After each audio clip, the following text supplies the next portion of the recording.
I thought drifting in Forza Horizon 6 was going to be simple. Turn off traction control, throw the car sideways, look cool, collect points. And then I actually tried it. At first I wasn't drifting, I was spinning out, overcorrecting, missing the corner, saving it for about half a second, and then immediately unsaving it. But after messing with the settings, trying different cars, learning manual shifting, practicing the same corners, and finally understanding what gear I was supposed to be in, it started to click. So this is a controller-focused drift progression guide for anyone that's new to drifting, confused by other guides, or tired of watching their car rotate into a wall like it has somewhere better to be. This isn't your average pro drifting guide. This is a path from I have no idea what I'm doing to okay, that was almost on purpose. What's up, I'm Evosco. Before we get into it, I just want to say thank you for the support on the 10 tips video really quick. The amount of positivity I saw in those comments genuinely means a lot to me. I came back after a long break, and seeing people actually enjoy the pacing, the jokes, and the useful parts of that video means the utmost. So seriously, thank you. And because a bunch of you asked for a drifting guide, that's exactly what we're here to do today.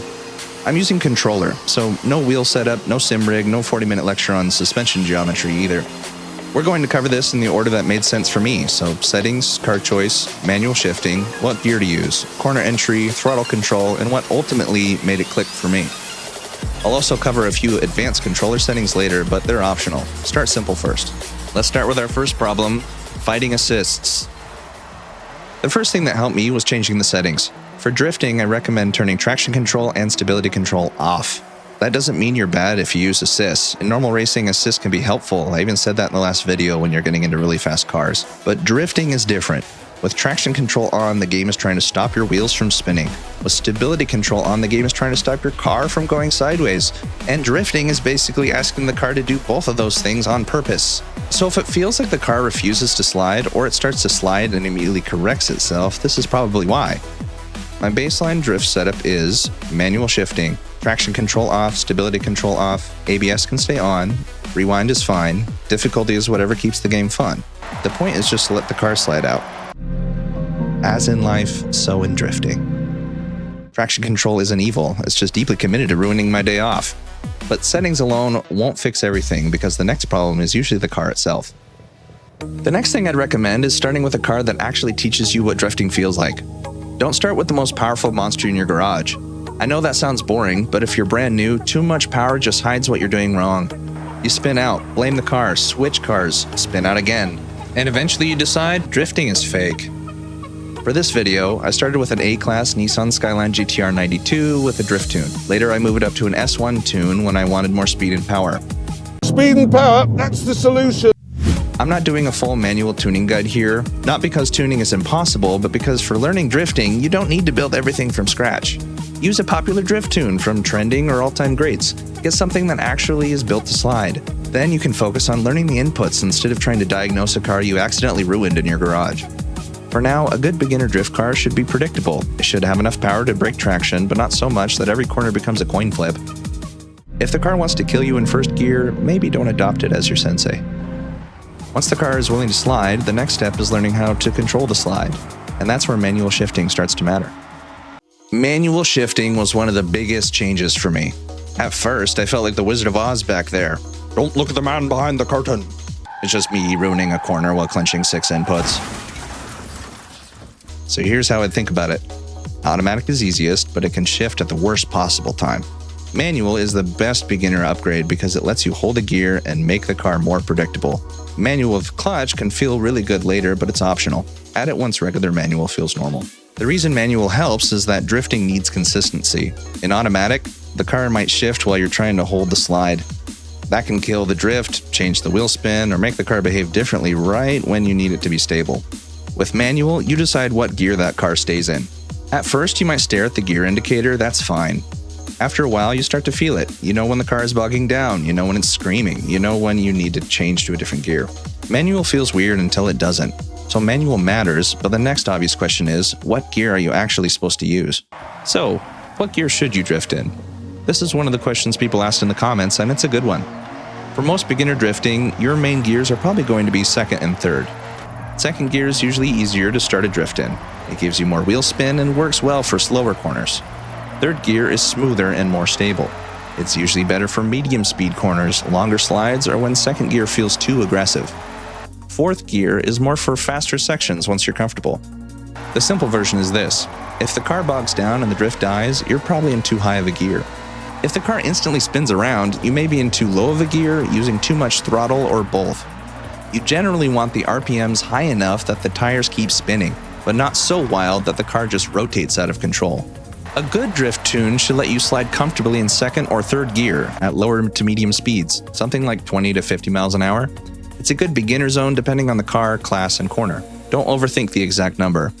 Pick a corner, try second gear, try third gear, feel the difference.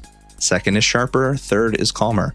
If the car sounds like it's begging for legal representation, maybe shift. Once I understood gears a little bit better, the next thing that changed everything was how I looked at the corner itself. Normal racing and drifting don't use the corner the same way. In a normal racing line, you're usually thinking about braking, hitting the apex of the turn, getting back on the throttle, and exiting as fast as possible. For a drift, the line is much more rounded. You'll usually want to start wider, initiate the slide earlier, carry the car across the corner, and end up roughly where you want to be for the exit. You're not just trying to survive the turn, you're trying to shape the whole slide. A good way to visualize it is this. A normal driving line looks like this. You brake, turn in, hit the apex, and accelerate out. A drift line has this wide entry where you start the slide here, hold the angle as much as you can, and control the exit all the way around. On a 90-degree corner, you're usually trying to initiate, rotate, and get out clean. On a 180-degree corner, you have more time to hold the slide, and also more time to overdo it and bleed speed. If you enter too shallow, the car may just power slide a little and straighten out. If you enter too fast or too aggressively, you will overshoot the corner and drift directly into something the citizens of Microsoft's Tokyo probably paid for. The goal is to start and end the drift in a line that still makes sense. Not perfect, just intentional. And this is also where I started noticing the difference between power sliding and actual drifting. You know, it's funny. Forza will sometimes give you drift points when all you really did was a power slide. And that's not a bad thing. Power sliding is useful. The difference, at least in simple terms, is the angle and what happens to your speed. A power slide is, more often than not, a shallower slide. The car is still mostly following the normal cornering path, and you often come out with good speed, which is amazing for rally and off-road racing, by the way. A drift usually has more angle. The back end is way further out, the car is more sideways, and you may leave the corner with the same speed or even less speed depending on how long you hold it. That's better for drift zones and style points, but not always faster. In dirt races, the car slides more naturally. You can practice catching the car, managing the throttle, and feeling when you're losing too much speed. This is why I actually think rally and off-road can help you learn to drift. If you're brand new, learning to control small slides in rally can make full drifting feel less strange to you later. This reminds me of advice Sam Elliott once gave to me. Turn left to go right. Ka-chow!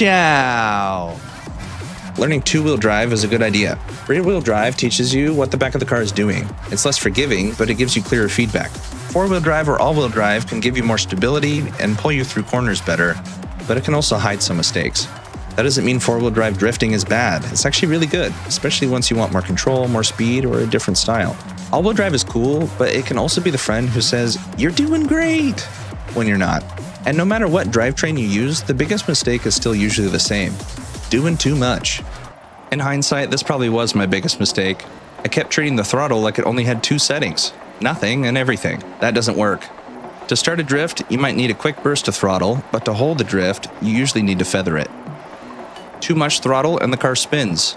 Too little throttle and the drift dies. If the car starts rotating too far, lift a little. Don't instantly panic and slam every brake button you have. If your car starts straightening out in the middle of the drift, that means you're not turned towards the inside of the curve. Go ahead and add that throttle back in and turn inside. Because once you stop over-inputting, the car starts talking back in a way that makes sense. You're not forcing the drift anymore. You're adjusting it. That's the difference. The car didn't need more throttle, it needed me to friggin' calm down. So once the settings, car, gear, line, drivetrain, and throttle started making sense, I stopped trying to learn everywhere at once. The fastest way I found to improve was practicing one corner repeatedly. Not a whole drift race, not the entire map, one corner. Same entry, same gear, same car, same general speed. Try to start the drift in the same place, hold it through the same part of the turn, exit in a way that doesn't immediately ruin the next section. This is boring for about 5 minutes, and then you're in the zone and it becomes really useful and fun, because every attempt gives you feedback. Entered too fast. Too much throttle. Overcorrected. Started too late. Exited badly. And because the corner stays the same, you can actually tell what changed. This is where drifting really started to click for me, not because I started becoming good, but because I stopped changing 10 variables at once. I spent enough time on this corner that we should probably exchange emergency contacts at this point. Drifting around one corner is cool, but linking corners is when it really starts to feel like drifting. This is also where I learned that exiting the drift matters just as much as starting it. If you come out of the first drift completely out of control, you're not setting up the second one, you're just bringing a problem with you. To link corners, you need to exit the first slide with enough control to let the car transition to the other side. At first, this looks awful. You'll either straighten out too much, spin, or overcorrect directly into the next mistake. But the first time you link two corners cleanly, you ascend into JDM nirvana, and you finally understand.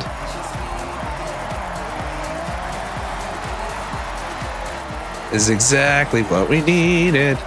Look at this in the wet, it's beautiful. This was the first moment where I went, okay, I understand why people get addicted to this.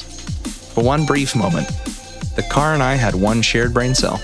At that point, drift zones became way more fun. Before I wrap this up, there are a few advanced controller settings I found helpful, but they're not required here. Simulation steering can give you more control while drifting. Setting the inner dead zone to 0 can help you get more control with your drift. Try out different camera angles too. I've been trying drift camera values of 57, 59, 57 for a more top-down feel. These aren't commandments though, controller settings are personal. What gives one person more control might make someone else feel like the car is twitchy. So change one thing at a time. If you change 5 settings and suddenly drive worse, you won't know which setting betrayed you. Here's the formula that helped me in its entirety. Use a drift-friendly car. Turn traction and stability control off. Use manual shifting. Start in second or third gear. Keep the RPMs high enough to hold the wheel spin. Enter wider than a normal racing line. Feather the throttle instead of flooring it. Practice one corner at a time. Focus on clean exits. Then start linking corners. That's it. Not easy, but simple. The biggest change was that I stopped trying to force the car to drift and started listening to what the car was already doing. I didn't become a drift god necessarily. I became less of a liability, which is honestly a great start. And just to be clear, I'm still learning. Now, I'm not pretending this made me perfect.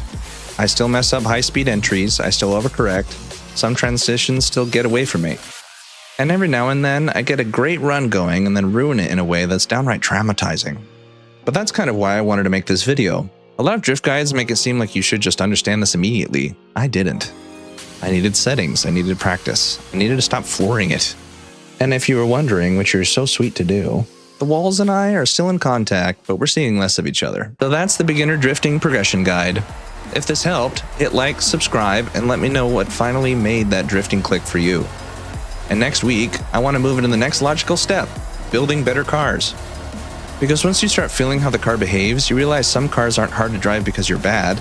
Some cars are hard to drive because the build is terrible. So the next video is going to be a casual beginner tuning guide built around one simple idea. Stop building terrible cars. No engineering degree, no spreadsheet panic, just the basic stuff that makes a car actually feel better.